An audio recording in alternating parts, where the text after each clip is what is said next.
망할 것이다. 성경에서는 좀 더 직역하고 할 수 없다 그랬습니다.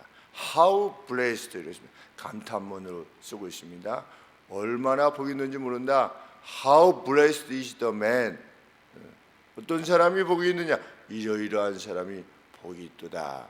우리 예수님께서 산상수훈에서 복 있는 사람은 심령이 가난한 자는 복이 있나니 이러지 않습니까? 근데 거기도 같습니다. 이러이러한 자는 복이 있는지 모른다. 누구는? 심령이 가난한 자는. 그러니까 이 시편 1편이 곧 마태복음 우리 소위 알고 있는 팔복에서 언급하고 있는 바로 그 사람, 동일한 사람인 것입니다. 구약에서 언급한 복 있는 사람, 신약에서 예수님 말씀하신 복 있는 사람, 이러이러한 사람이다. 여기서 복되다, how blessed 그랬습니다. 복 있는 사람은 그랬는데 이 메레크라고 하는 단어를 보통 사용하는데 이제 우리 블레싱이라고 하는 것이 참 그 개념을 정의하기가 쉽지 않습니다. 복이라고 하는 개념을. 누가 복이 있느냐? 뭐 슬픔 가운데 있지만 이러이러한 사람이 실상은 복 있는 자다. 왜? 하늘의 상이 크기 때문에. 이 땅에서는 괴로움 당하고 이러이러하지만 복이 있다. 이런 차원에서의 복이라 할 것 같으면 그것을 베레크라고 합니다. 그런데 오늘 여기 달하는 단어는 에셀이라고 하는 단어를 썼는데 그것은 해피니스, 어떤 즐거움을 더 강조하는 복인데 그 복됨으로 말미암는 즐거움인 겁니다. 그래서 제가 지난주에도 주일날 말씀드린 것처럼 고통의 대부분의 이유는 무엇이다? 성경에서 나타나는 고통의 이유는 죄 때문이다. 여러 가지 고통당하는 이유가 있지만 대부분의 경우는 죄 때문이다. 그러니까 이 복 있는 사람은, 행복한 사람은 그런데 이렇게 살면 실질적인 삶에 있어서도 행복한 것이 하나님으로부터의 보편적인 법이라는 겁니다. 이렇게 살면 일상의 삶에서도 볼 누리면서 살게 될 것이다. 시냇가에 심은 나무같이 그렇게 살게 될 것이다. 그 기쁨으로 살게 될 것이다. 하나님을 섬기는 것은 늘 슬프고 힘들고 그냥 견뎌내고 막 참고 막 그 일생 동안 얼마나 힘들겠습니까? 그런데 성경은 그것이 아니라 행복할 것이다. 우리도 행복하고 저도 행복하고 그러지 않습니까? 우리 성도님도 행복하고 저도 행복합니다. 행복한 길을 걸으라는 겁니다. 그러면 어떤 삶을 살아야만 행복한 것이냐? 이러이러한 삶을 사는 사람들의 삶의 방식에 거하지 않는 것. 첫 번째, 악인. 이 악인은 누구냐? 악인의 꾀를 쫓지 아니하며 악인의 카운셀입니다. 악인의 조언을 따르지 않는 겁니다. 어디 가면 그 아주 집이 그냥 당첨만 되면 한 4억, 5억 오른데 악인의 꾀를 쫓지 않는 겁니다. 이번 한 번만 눈 좀 감아줘. 이런 악인의 꾀를 쫓지 아니하는 사람. 이 악인은 누구냐? 그러면 하나님의 법 앞에서 죄인으로 발견돼요. 결론이 난 겁니다. 결론이 나서 제사장이 판결을 내리지 않습니까? 판결에 의해서 하나님의 성소로부터 축출된 사람, 하나님의 성소로부터 축출된 사람이 성경이 말하는 악인, 그 사람의 조언을 따르지 말아라.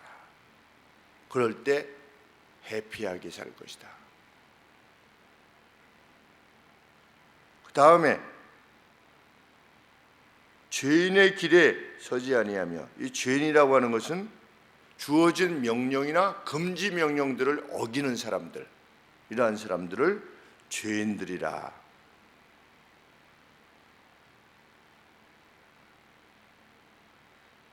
여기서 죄인의 길에 서지 아니하며 그랬는데, 이 사람들은 한 번 그러는 게 아니라 삶의 방식이 그런 겁니다. 그래서 길이라고 하는 표현을 쓴 것입니다. 늘 주어진 명령들을 금지하는 방향으로 나아가는 죄인들. 참, 미국 민주당에서 지금 떠오르는 대표가 동성애자라고 하지 않습니까? 민주당. 오바마가 뭐라고 그랬습니까? 자기가 대통령이 된 것은 하나님께서 자기를 동성애를 통과시키라고, 동성애를 합헌으로 만들려고 하나님이 나를 이렇게 대통령을 만들어주셨다. 그렇게 말을 했습니다. 오바마가. 사람들이 오바마 좋아하는 사람들이 있는데 하나님 입장에서 보면 악한 자인 것입니다. 공개적으로 그것을 미국 대통령이고 무슨 인권이고 다 하나님 앞에서의 판단이 제일 중요한 것인데, 죄인처럼 보입니까? 오바마가 죄인의 길에 서지 아니하며 그랬는데 한 가지 가지고 그러냐? 그것이 아닌 겁니다. 우리는. 그런데 이번에 민주당 2위 했다고 합니다. 2위 민주당 내에서 지금 대장으로 나올지 모르죠. 치고 나와서. 그래서 저기를 물리치고, 그런데 이제 미국 유권자들한테 동성애자를 대통령으로 받아들일 준비가 되어 있느냐? 50%가 찬성이랍니다. 그럴 수 있다.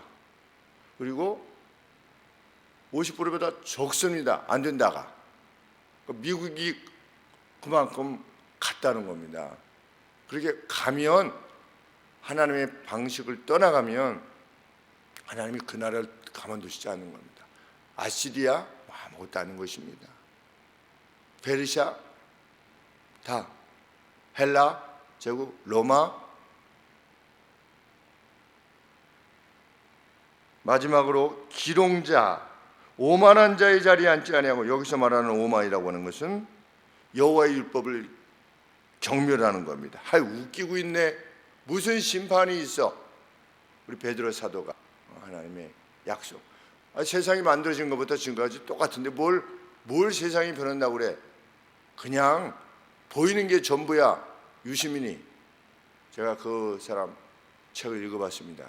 왜? 젊은이들에게도 그래도 뭔가 인기를 많이 얻고, 그래도 그 사람에게 뭔가 좀 들을 만한 있지 않는가? 왜냐하면 사람에게는 누구나 배울 게 있지 않습니까? 그래서 조금 이게 배울 거 있어서 책이 집에 있어서 아들이 사놔가지고 제가 이렇게 봤습니다.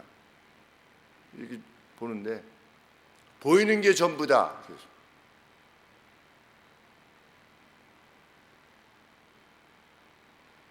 우리 그리스도인들에게 뭘 그 사람에게서 얻을 게 있겠습니까? 보이는 게 전부다. 보이지 않는 건 없는 거다. 뭐가 없는 겁니까? 영혼도 없고 천국도 없고 지옥도 없고, 여기서 그냥 행복하고 잘 사는 게 그게 잘 사는 거다. 그렇게 가르치고 있습니다. 그 내용에 무슨 재림이 있고 무슨, 그러니까 결국은 예수님 믿는 사람들에 대해서, 특별히 목사에 대해서 사기꾼이다. 사람들의 마음을 좀 잘 이렇게 조정해서 돈이나 받아먹고 사는 사람이다. 그렇게 말할 수밖에 없었던 것이지요. 이게 뭡니까? 기롱자입니다. 우리 하나님을 섬기는 사람들이 보수처럼 보이는 이유는 무엇입니까? 보수라고 하는 것은 뭐냐? 변할 수 없는 원리가 있다. 사람에게는 그것을 믿는 겁니다. 그게 일반적으로 말하는 보수입니다. 하나님을 믿든지 안 믿든지 사람에게는 넘어설 수 없는 가치가 있다. 그러니까 일종의 그것입니다. 남자와 여자가 결혼하는 것이다. 또 사회에는 질서가 있는 것이다. 위아래가 있는 것이다. 이것을 믿는 것입니다. 샛머리 앞에 일어서라. 왜 머리가 희끗희끗한 사람이 왜 일어서야 됩니까? 젊은이들한테 물어보면 왜 노인에게는 더 높임을 해야 됩니까? 왜 자기보다 나이 든 사람에게는 더 높여야 됩니까? 이유가 없습니다. 높여야 되는 이유가 없죠. 그런데 왜 그렇게 합니까? 하나님이 주신 인류에게 주신 보편 원리이기 때문에 그렇습니다. 샘머리 앞에 일어서라. 노인을 공경해라. 그런데 이 사회도 점점 어떻게 됩니까? 나이 많으면 다야? 예전에는 너 몇 살이야? 이랬지 않습니까? 그것도 뭐 좋은 건 아니지만 뭐 하다가 안 되면 너 몇 살이야? 이렇게 했는데 요새는 몇 살이라는 말이 없습니다. 왜? 뭐 10년, 20년 그런 뭐 관계가 그 차이가 소용이 없어요. 그냥 뭐 막 가는 사회 쪽으로 더 되는 것입니다. 그것을 인권이라고 말하려고 하고 과거로부터 억눌렸다. 무슨 나이로 인해서 억눌렸다. 우리 그럴 수 없는 것입니다. 하나님 믿는 사람. 여호와의 율법을 경멸하는 자들의 자리에 앉지 않는 사람 복되도다. 그래서 다윗은 사울을 죽여야 됩니다 라고 했을 때 주변 사람들의 말을 듣지 않은 것입니다. 악인까지는 아닐지 몰라도 그들의 카운셀을 받아들이지 않은 겁니다. 시므이가 막 욕하지 않았습니까? 다윗이 도망할 때 가거라 꺼져라 이 무가치한 자야 막 이렇게 했을 때 저놈을 죽여버릴까요? 그랬더니 내버려 둬라 이렇게 하지 않았습니까? 의인이다. 그에게 해피니스가 있다. 행복이 있다. 이렇게 말씀하시는 겁니다. 의인은 악인의 조언이 아니라 하나님의 조언을 받아들이는 겁니다. 그래서 하나님의 말씀을 묵상하는 것입니다. 그래서 일생 동안 하나님이 주신 말씀과 그 살아있는 관계를 깨지 않는 겁니다. 무슨 일이 있으면 항상 달려가고 또 생각하게 하실 때 그 말씀에 따르게 되려고 애를 쓰는 것입니다. 그는 어떤 사람이다?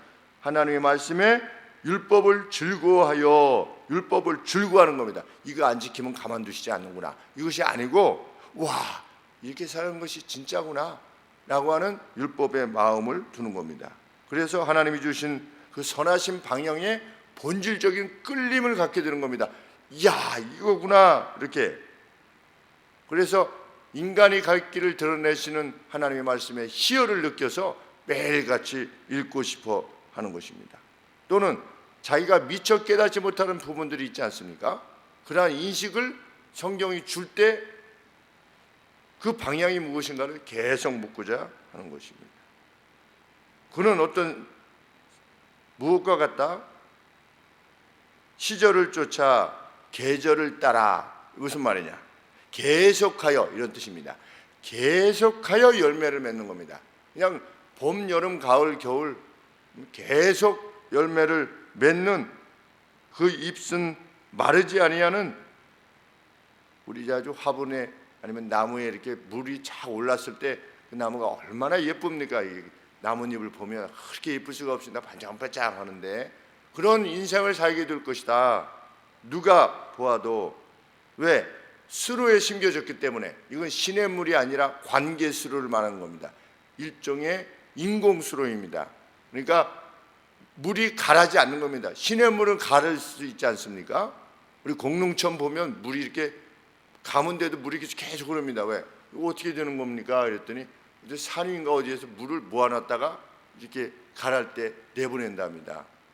그러니까 그 어떻게 보면 인공수로, 보이기에는 그냥 자연수로 같지만 인공수로인 것입니다. 그러한 인생을 살게 될 것이다. 그러나 악인의 운명은 그렇지 않을 것이다. 의인의 그 악인들의 수가 아무리 많다 할지라도 노아 때 어떻게 했습니까? 악인들의 수가 세상 전체를 장악했습니다. 그럼에도 불구하고 그들은 겨와 같이 날아가 버릴 것이다. 아무리 많아도 그들은 나무가 될 수 없다는 겁니다. 그들은 단지 겨일 뿐입니다. 왜? 그 근거가, 그 뿌리가 없기 때문에. 그래서 예수님 말씀하시지요. 반석 위에 집을 지어야 된다. 문제가 생길 때 다 넘어져 버린다. 왜? 진리에 근거하지 않은 삶이기 때문에 멸망할 것이다. 패배와 수치로, 그 망함으로 그의 삶이 결론될 것이다. 우리가 어떤 길을 걸어야 되는 것이 명백합니다. 하나님은 우리 믿음의 선진들은 떠나시면서 한결같이 말씀하셨습니다. 하나님이 이러한 기쁨을 주실 줄 미리 알았다면 내가 젊은 날 그렇게 이렇게 안 했을 텐데 라고. 그러니 희승아, 너는 이렇게 하나님 안에서 항상 기쁘고 즐겁고 감사하게 살아라. 너도 나 같은 고백을 하고 갈 거니까 어떤 중간중간에 좀 어려움이 있어 보여도 어떻게 해라? 항상 기뻐하고 감사하며 살아라. 이러고들 가셨습니다. 네. 우리도 그렇게 드리라 믿습니다. 기도하겠습니다.